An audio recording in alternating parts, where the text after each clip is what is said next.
What's going on, people? We are Tottenham TV here, back for a Tottenham update, yet another Tottenham update.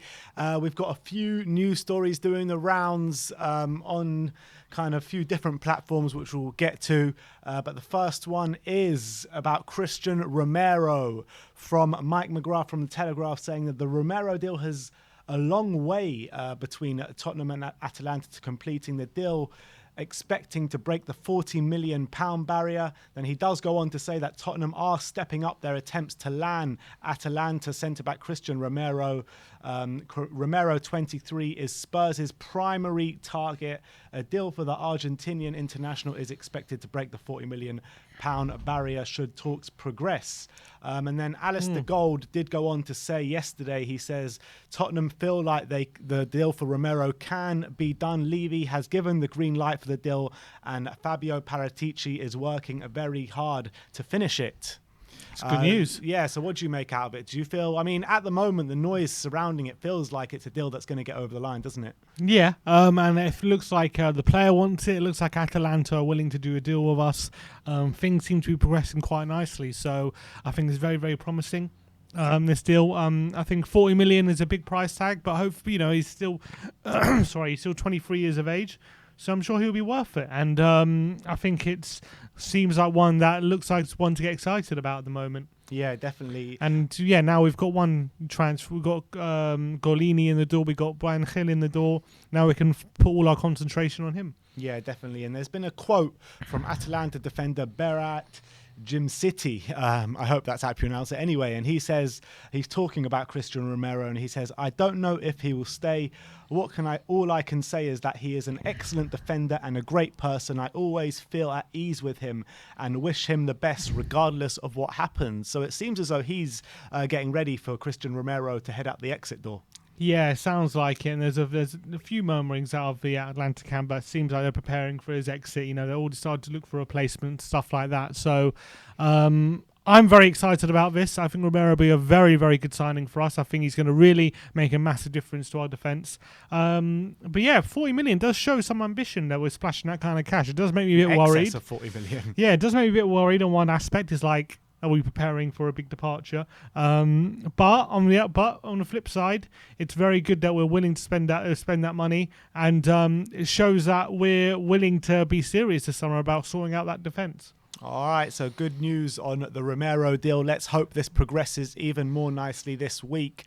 But as it stands, it feels as though this is a deal that could very well be on the way. But let's move on. Let's talk about Caleta Car, who's been doing the rounds in the last 24 hours. This is a publication called Sport Club. I have no idea how reliable they are, but I do know that they are a Croatian outlet. And they say Marseille defender Caleta Car has agreed a move to Tottenham, with the two clubs close to agreeing a fee for the Croatian to join Spurs. So they seem convinced that something is happening with Spurs and Caleta Car.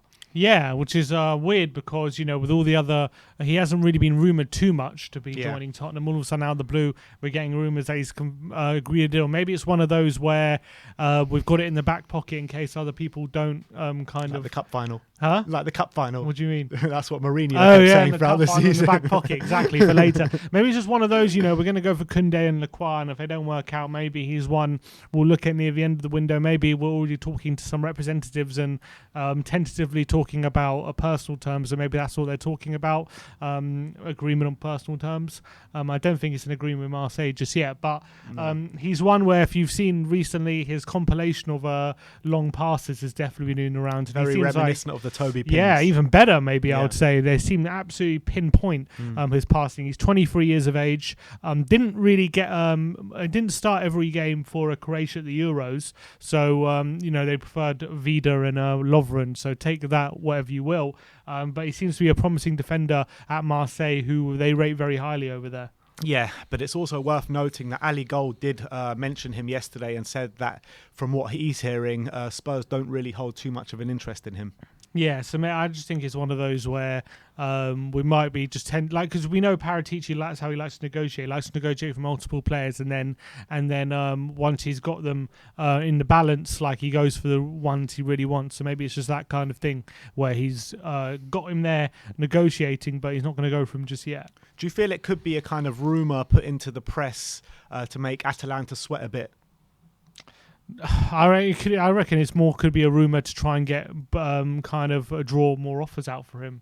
How many times we see Spurs being used as a tool for agents to either get a new deal for a player or to get a draw other offers from other clubs? It happens time after time. So I wouldn't be surprised if it's that. Let's move on. Next bit is about Aaron Ramsey, former Arsenal player Aaron Ramsey, obviously a player Fabio Paratici knows very well. He was the one responsible for bringing him over from Arsenal to Juventus. And this is from Gazzetta dello Sport, and they say Tottenham are interested in providing Wales international Aaron Ramsey with an escape route out of Juventus. I mean, how many Wales players are we going to try and save year in, year out? I don't think this is a goer, especially, first of all, he's on massive wages. 400 grand a week. He's on massive wage. Sorry, he's on massive wages, so do I expect Tottenham to go anywhere near that? Absolutely not. He's going to have to cut his wages probably at very least in half, but probably even more. But he knows that regardless of who he goes to, he's going to have to cut his wages massively. Exactly, yeah, but I don't think Tottenham are willing to stump up cash, because what was he going to be? He's 30 years old. He's quite injury prone. At his very best at Arsenal, he was good, but he wasn't like... I know he had that one good season, but he's still living off that, honestly. I don't think he's a player who would massively improve us, and I don't see the point in it. Yeah, he probably has friends with Rodon and Davis, and they'll love to see him at Spurs, but I don't think this one is one that I'm particularly excited or want. Yeah, I mean, first of all, the Arsenal links are the first major roadblocks in the deal. I don't think. Look, I agree with you. I don't think it's a deal that is to excite us, and I don't think it's a deal that's going to get even anywhere close to getting over the line. I think it's just paper talk, to be honest. Yeah, and I'd we already have. He's very good at arriving late in the box and stuff like that, but we already have a player who's good at that, or supposedly in Delhi. So whether he brings something to the squad that we don't have already, I don't know. And I don't think we're going to be looking for someone in excess of 28, 29 years old. Yeah, exactly. He's not the right age. It's not. I just don't think it's the right deal for us. And he's injury prone, so he could easily come and miss a few months of the season for injury and stuff like that. So it doesn't make sense to me, that one. Well, there you go. We are Tottenham. Pour cold water over the Aaron Ramsey rumours. Let's talk about Koundé now. L'Equipe say Real Madrid could turn to reported Tottenham target Jules Koundé to replace the outgoing Rafael Varane, who was given the here we go by Fabrizio today in terms of his transfer to Man United for 50 million. So it looks as though that one is a done deal. Dario Silva, who are a Sevilla publication, Dario Sevilla, say that Sevilla are still interested in signing Tottenham defender Davinson Sanchez. It is unclear if the option to include any deal will involve Jules Koundé. And then Ali Gold did say the noise seems to be that Real Madrid might not go after Jules Koundé if they do sell Rafael Varane. So a bit of conflicting reports there, one from L'Equipe, one from Ali Gold. But it is worth noting that a deal Sevilla for Davinson Sanchez could work in our favour. Yeah, because it could free up a lot of cash if it's not Koundé, then for other players to come in. So it definitely would work in our favour, a deal for Sanchez for Sevilla, for sure. Whatever way you look at it, even if Koundé's not included, it will definitely be a good deal for Tottenham. In terms of Varane, yeah, he's on his way to Man United. That's pretty much a done deal. So that could work against us. But I've got whether Madrid actually go for him, I think that's what he's waiting for, isn't it? So we have to wait, play a bit of the waiting game to see who Madrid replace Varane with. They might see Koundé as too expensive, seeing as they need to cut down their wage bill and they need to cut down their spending because of the pandemic and what's all gone on, and that's what the Super League was about. So maybe they see Koundé as too expensive and they'll go for someone else. Maybe that's the truth, but it's not clear at the moment. But it's clearly Koundé's playing the waiting game, and we're going to have to see what Madrid do before we can take an action on him, I think. Don't Madrid need to sign two centre-backs now? Because Sergio Ramos and Varane both out the door in the same window. It's a bit nuts, isn't it? Yeah, it's very, very crazy. So you have to think that I'd be surprised if they're not interested, even though, because, they're getting a lot of big wages off with Ramos and Varane, big wages. So I'd be surprised if they're not interested in Koundé. But it's just to have to wait and see. Maybe they just think they would rather a ready-made defender now who can come in and be a star rather than someone like Koundé who maybe you're not going to peak until he's 24, 25. So maybe that's how they see it. I've got no idea, but I think unfortunately we have to wait for Madrid to move before we can move. That's just reality. Yeah. All right, and the last bit of news we've got is about Harry Kane coming from Ali Gold last night. And it was quite an interesting one. And he's talking about the stories that emerged over the last week in terms, I think it's from The Sun and the Daily Mirror and what have you, on those so reliable publications saying that Harry Kane and Man City, the deal is done, basically, is what they were saying. And what Ali Gold is saying about it, he says that stories emerging last week of him leaving this summer came from Charlie Kane's wedding. That's what he's saying. And he's saying the club is completely baffled by it. And he's saying Kane won't be sold. Players are given a minimum of 3 weeks off after the tournament, usually a month or so. No definitive terms that Kane will miss, but it's unlikely that he will miss. I mean, it's likely he will miss the start of the season just due to Nuno's fitness requirements. Yeah. So they're saying he will be back here, but he's just going to miss out just because of the fitness requirements. Yeah, that is obviously going to spark a lot more rumours if he does miss the opening day of the season, which is not going to help the mood of the club and him and settling and everything like that, and him being unsettled. I mean, so it's not great news. Even if it's nothing transfer related, the fact he's just missing is just going to hold that question mark, isn't it, over the whole summer? Yeah. So that's not great, but the fact that these rumours coming out on Charlie Kane's wedding is also not the best, is it? Because we know Charlie Kane is Kane's agent, so he'll know more than most about what's going on in terms of transfers and stuff. So it's not a good sign.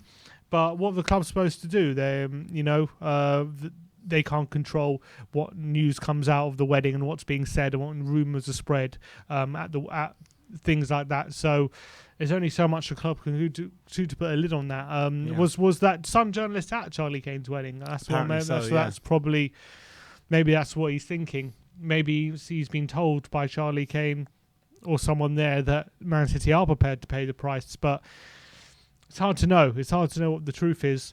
Or maybe he. I don't know. It's hard to know. It feels as though the noise coming from the Kane camp and the noise coming from the Tottenham camp are very conflicting. Well, Kane wants to move. We know that. Yeah. We know Kane wants to move. It's no secret. Kane does want to move. So maybe he's putting a bit of pressure. Our argument has always been whether he'll get the move, not whether he wants it. Right, well, there's never been a debate whether he wants it. So the fact that there's news coming out of the camp saying all this kind of stuff, like that Man City prepared and Kane can sign a long contract, I'm not surprised by him, because I think Kane will try and push for it a bit. But it's whether he pushes that extra mile, and it's whether Spurs don't dig in their heels and accept either a bit of a lower fee or Man City stump up the cash. There's a lot of moving parts. So just because Kane wants it and is putting things out there that he wants to push for a move doesn't mean it's not the be all end all just yet. That's what I'm saying. With all these noises coming out the Kane camp, does it leave a bit of a bitter taste in your mouth? No, I mean a bit, just because I love Kane so much, and I want him to be that guy who's so loyal to us and stays to us his whole career. So obviously, I'm not gonna be happy about that. But I understand it. I completely understand it. From my point of view, in terms of where the club's going, it looks like we're starting again to head in the right direction. But from Kane's point of view, we've been 2 years now kind of drifting. And it kind of is a bit too little too late when he's 28 years old. He needs to get on with winning things and being ambitious. And do I think at the end of the window, if we have had a good window and we've got some ambitious signings and stuff, and then Kane is forced to stay, do I think he's going to down tools in that situation, or will he knuckle down and say, look, I haven't got my move, but Spurs, we are heading in the right direction again, so I'm going to put my all for this season and see what happens? That's what I think the most likely scenario is.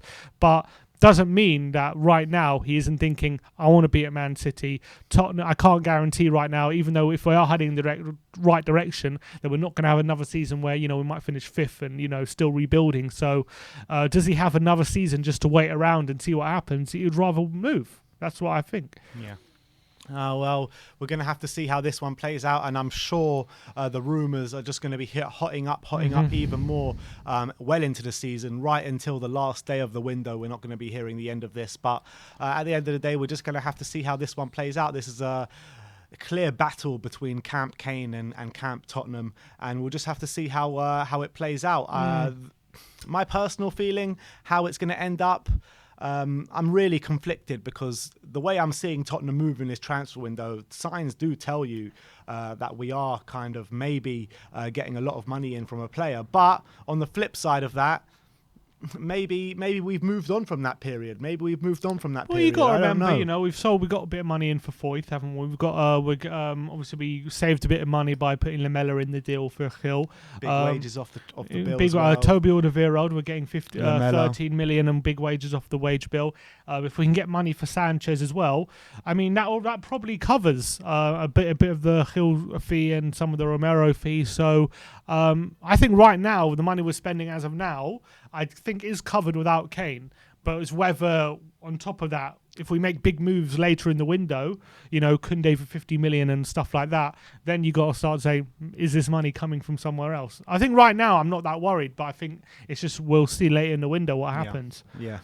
All right, so that is our Tottenham update today. Let me know in the comment section below if you have any thoughts regarding any of the stories we have brought to you today. Like, subscribe and comment. And as always, Come on, you Spurs.